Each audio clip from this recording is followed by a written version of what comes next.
Hello, in this video overview, I'm going to give you some suggestions for using Google Meets with students within Google Classroom and establishing your expectations and how to make sure that they can always access those expectations. So the first thing I'm going to do is I'm going to go to my Google Classroom. So I'm going to go up here to the 9 dots for the Google Apps icon and go to Classroom. And I'm just going to go ahead and go to this particular classroom that I have right now. This is just a fake classroom. The first thing that I would suggest that you do is you go to your settings and make sure that you have only teachers can post or comment. And on the stream, and this is a change from last year, I would select this option, hide notifications, and I will tell you why that in a moment. So once I have those settings taken care of, I'm not going to go into the other details. You would want to save it. I'm going to go back here. I would want to share my expectations with the parents and guardians. Of course, I might want to send that out in an email or put it on my website, but also within Google Classroom. So the first thing I'm going to do is show you in the classwork how to put the assignment of like, here is classwork, and this is where I would create an assignment. And I would probably, because this is so important, I would call this a topic and my class expectations. And just do that. A topic is, it kind of appears like this.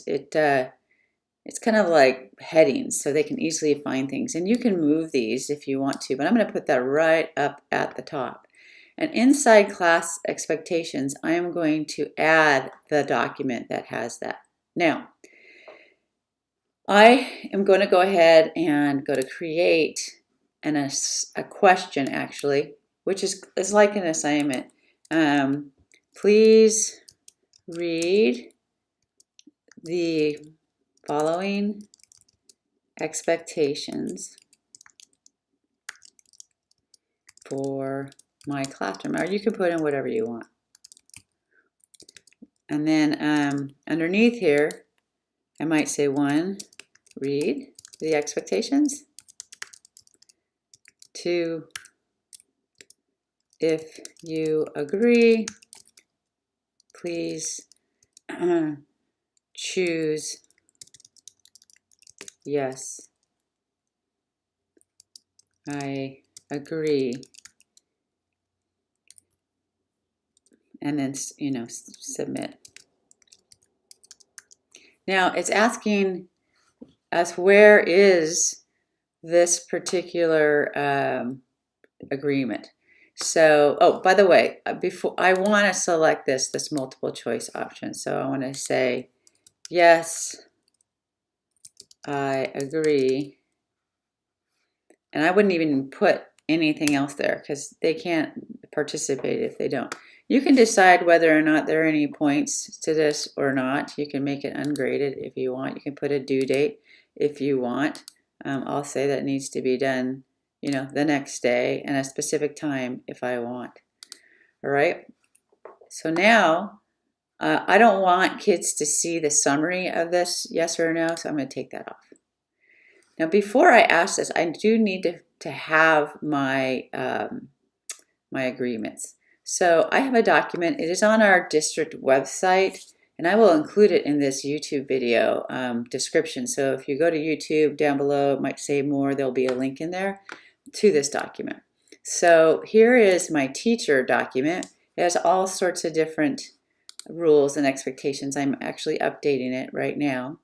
But what you want to do is you want to look for the student expectations document, and it says here, feel free to make a copy. So you would click on this. It's editable for me, but not for you. And so what you would want to do is you would want to go File and make a copy of this document. And then go in here and make the changes that you need to do. All right. Once you've done that, you'd want to adhere this. So I'm just going to copy this link. I have went up here selected it 3 times, or edit, select all, and then I'm going to copy this. When I copy this, I then want to use this link over here. So I'm going to add that link.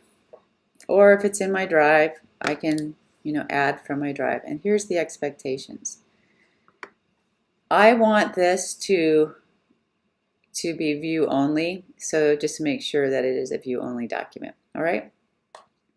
So once I've done that, I want to make sure that it goes underneath my classroom expectations topic, and then I would ask right here. So I'm going to go ahead and ask. Now, you can, just so you know, you can schedule this, you can save it if you're not done, what have you.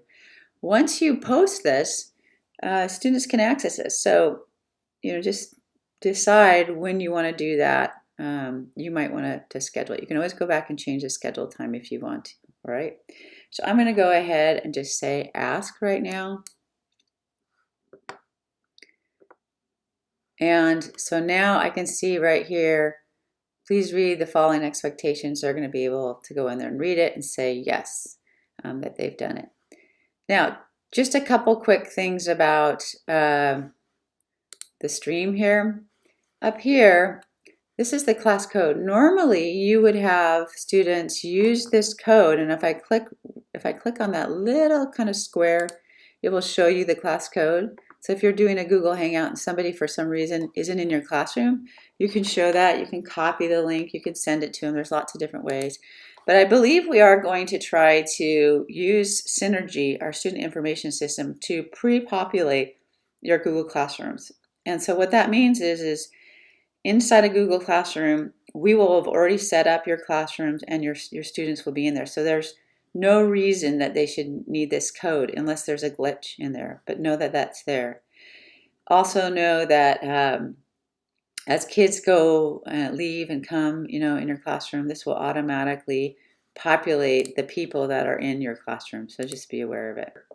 And that's just a general overview of how to access and maybe potentially set up some expectations through a workflow through Google Classroom.